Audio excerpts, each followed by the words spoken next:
i Jesu navn. De som jeg kjenner, og de som du kjenner, som jo frelst. De har haft et personligt møte ved Jesus.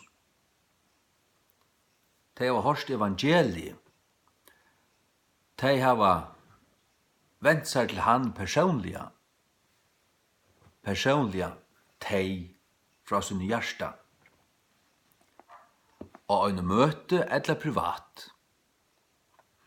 De kommet synda nei, de kalla av Guds anda, og så har de råpa ut og haft en møte,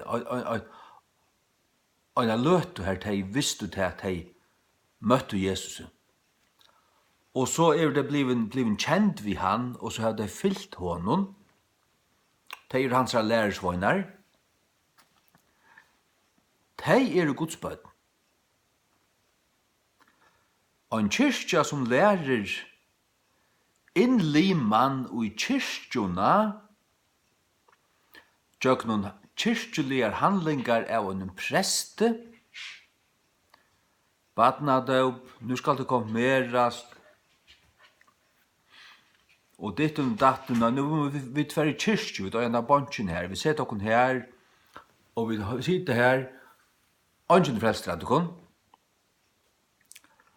Så sitter det her, någon fører fram til altars, så knelar det her, du får en runda vaffel, hon begynner branna, og så får det oppi bygare, og ta skåla det nio, tog skåla det nio vi. Og så fører det stegatur. Sørst du, og kyrkjan lærer til at tid vi tykkara, vi badnadøpnån, vi til at høyre til kyrkjena, vi konfirmerast og sier et ja. Og vi genge her og færa til altars. Vi få av prestens hånd og til hødd. Vi alt det her, så skal det være til bjergjeng. Men så snakkar man vi kyrkjefolk, du frelstur? Vars du at skulle du døy nu, altså først til himmels, så det tar svær ein etter ein etter ein etter ein etter ein etter ein etter ein nei.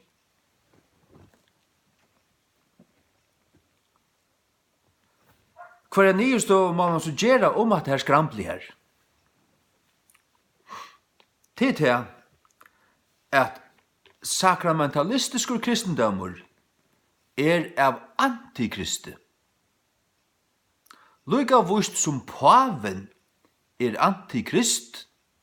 Han antikrist. Han setter seg i Kristi sted og tråkar Kristus av. Fylgjer du paven på nekra måte, så fylgjer du antikristen. Så fylgjer du Kristi rivale. Du fylgjer av noen falskon. Du heldet av være rett.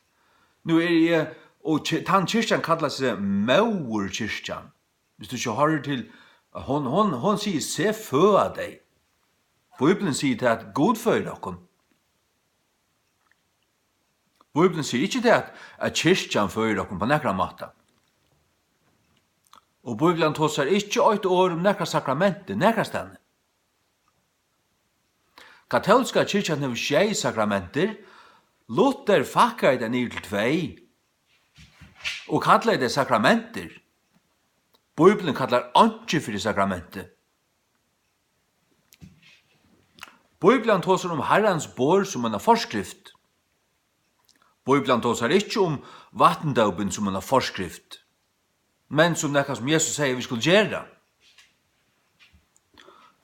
Så tog vil jeg si akkurat som at luthersk og kyrkjunar 2 sakramenter, de fakkast nir i ønske. Egentlig ønske sakramentet til.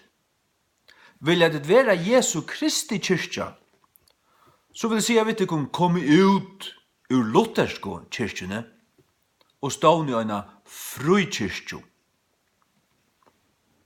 Det kunne godt være luthersker som så. Jeg vil si at stadigvæk, selv om jeg ferdig ut ur lutherske kyrkjene, jeg har ikke engang luttelta innenfor her.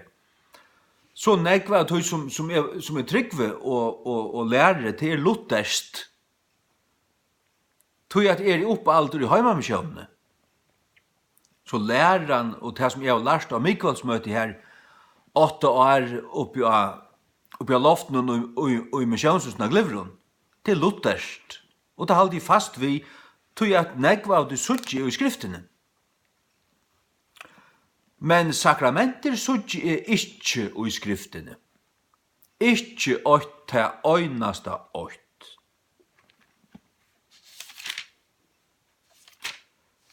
Fyrra Korint 11 tåsar Herrans bår, ikkje altarbåret, men Herrans bår som en forskrift, ikkje som et sakramente.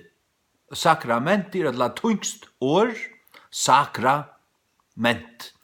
Det merker en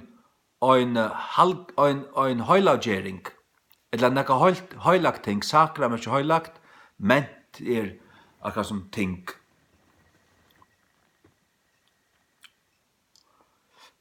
Fyrra Korint 11. Vere tid etterfylgjarar av mer, enn ta en så øyne er av Kristi. Nå er pryset til brøver, at det minnas til mun i ötlen tingun, og halda fyrirskipanen her, som er avhanda i tikkun her.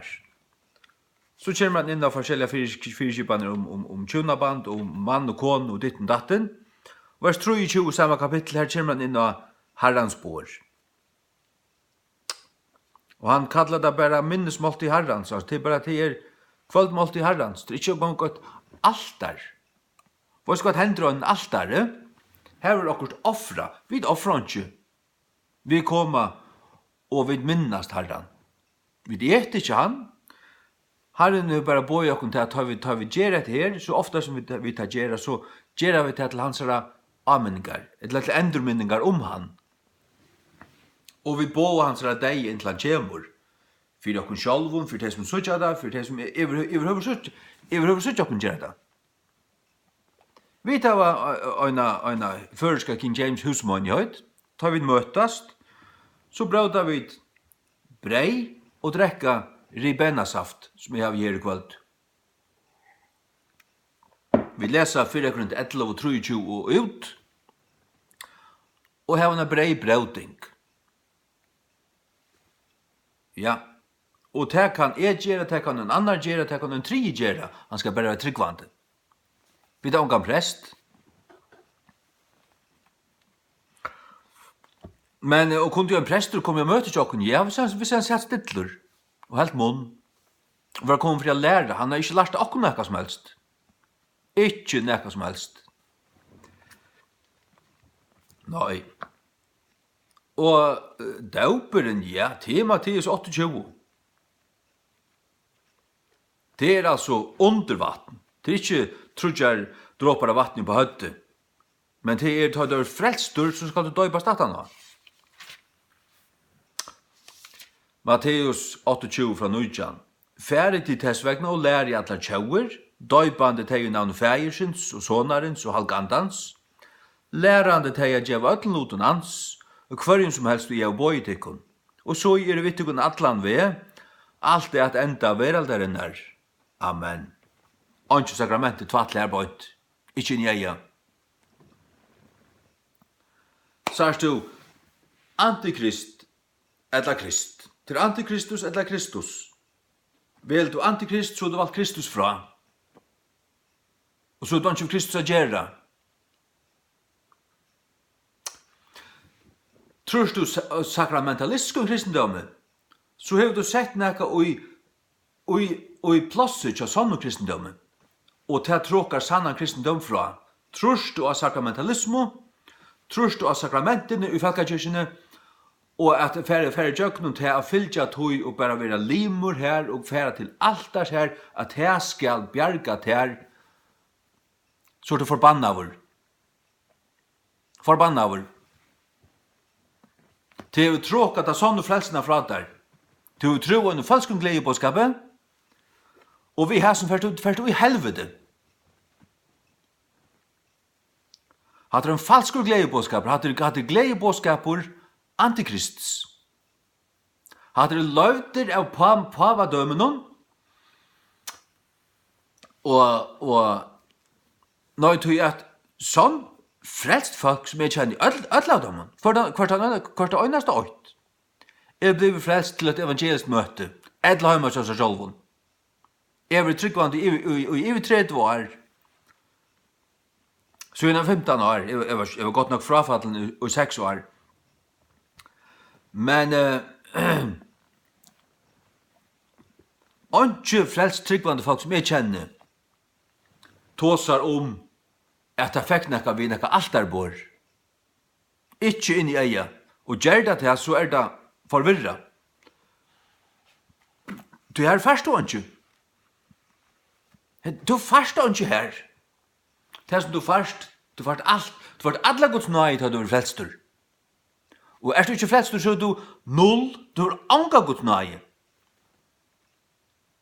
Anke, du er en fløtlinja, hvis du er avfrelstur. Du kan være badnadoktor. Du kan skjenke kyrkju kvann sundag fra nu av inntil du dorst, for at alt så ofta som du kanst, og få prestens hånd, han kan gnutja han i rødja der. Du kan få 20 prester, eller ikke hendra det. Det gagna der ikke, hvis du ikke blir frelstur. Og da du er blivit frelstur, så sier du til at det var alt falskt. Så at det gav der ikke.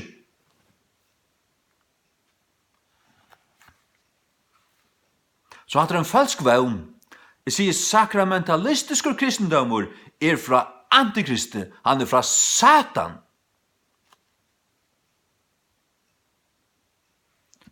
Og han er til en oppfinning av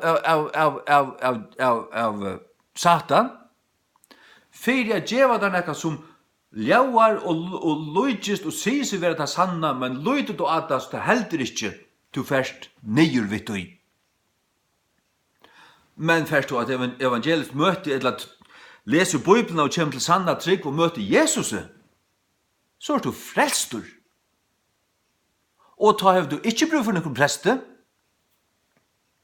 ta skal du bare døypast under vatten, og fylgja Jesus Kristi, og møtast vi øren tryggvande om det er 2 eller 3 til lyka fort, eller 20 eller 200, det er angantutning. Vi møtast for trutjer,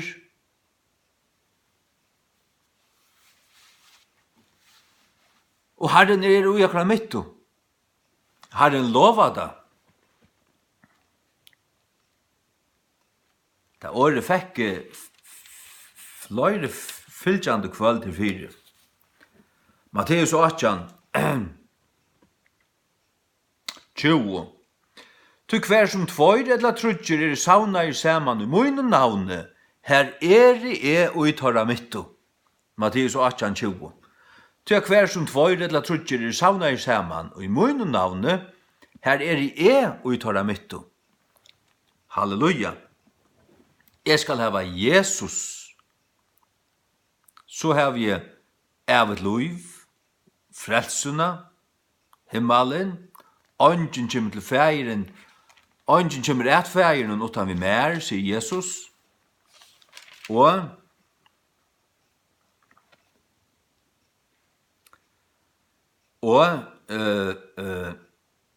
Fyrsta Johannes brev 5, 20, han utrur av Guds son, han utrur av son Guds, hever vittnesboren i seg sjálfun.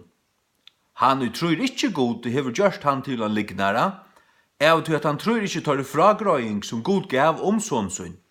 Hever vittnesboren i seg sjálfun, til vittnesbor heila i andans, at du erst av Guds baden, som det stender i Rom 8 òsne.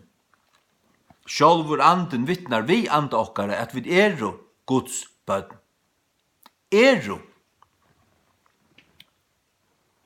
Og hette fra grøyingen, god til vi giv i okkun evet luiv, og hette luiv og i sin i hansara. Han og hevur sonen hevur luiv, til evet luiv.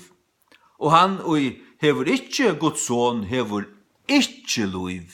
Så kan han äta og gurgla og få pressens hånd og fære jøkken sakramentet, atna sakramentet, og pøylagrunnsfære ditt, og pøylagrunnsfære datt, og ditten og datten, og hvert søren var det. Det gagnar noen pørståndje. Så mykje har vi å si om falskan kristendom. Folkekyrkjan 95% falskur kristendomur. Det einaste som lujus nøkron, det einaste som kan lujus nøkka, til det er en frelstur prestur, og brennande. Og det vil han ikke ved at hitje inn i falkakirkina, hitje på bisp, og hitje på, det vil han ved at genka nekva møte i ærestan.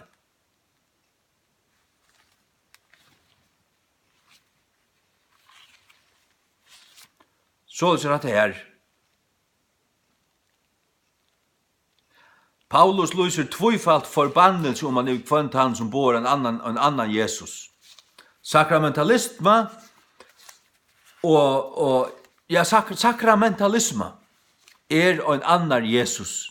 Folkekirken hever en annan Jesus som ikke er Jesus. Og men jeg sier til at finnes det en frelsteprester som til dem i restauranten, så er det og jeg vet i restauranten er fullt av frelst og kyrkjefolk. Ok, en frelst prester og frelst kyrkjefolk, ok, og en menighet. Men her er Glivron, hadde ikke en menighet. Ikke en menighet. Og det er Ålsens av kyrkja, det er ikke en menighet.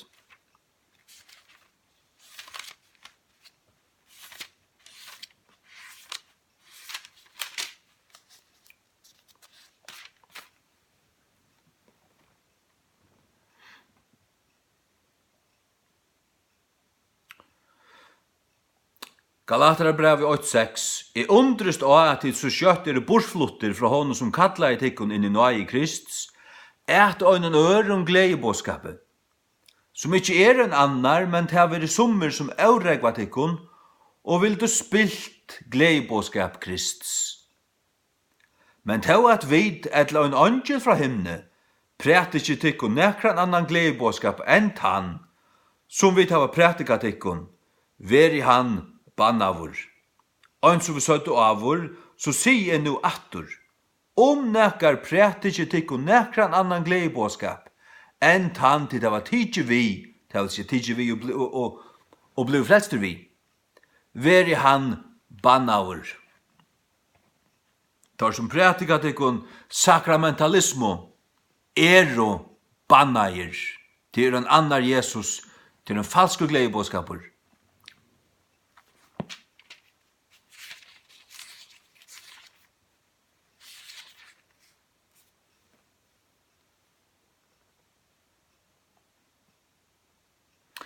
Søgna Korinther 11 fra 4. Til at han som kjemur prætikar en annan Jesus, kvann vit har vi ikke prætika, eller til få en annan anda, en annan Jesus og en annan anda, kvann tid har vi ikke finnje, eller en annan gledebåskap, kvarjen tid har vi ikke tidje møte, til måtte vel bor i vi hånden, og en annan gledebåskap, og en annan Jesus, og en annan anda, og en annan gledebåskap. Hatta høyrer saman. Trurst du en falsk gledebåskapet, som tar en annan Jesus, så farst du en annan anda. Sakramentalisme djevur en annan anda, som ikke er Guds ande. Hatt er illa lukt i fargen, det er så religiøst som jeg vet ikke hva. Men det er støynhamrande dett. Støynhamrande dett. Sakramentalistiske kristendommer er ikke kristendommer. Det som sakramentalistiske kristendommer er kristendommer antikrists. Som ikke frelser åt menneska. Kristendommer Krists til gledebåskaperen, til det som frelser.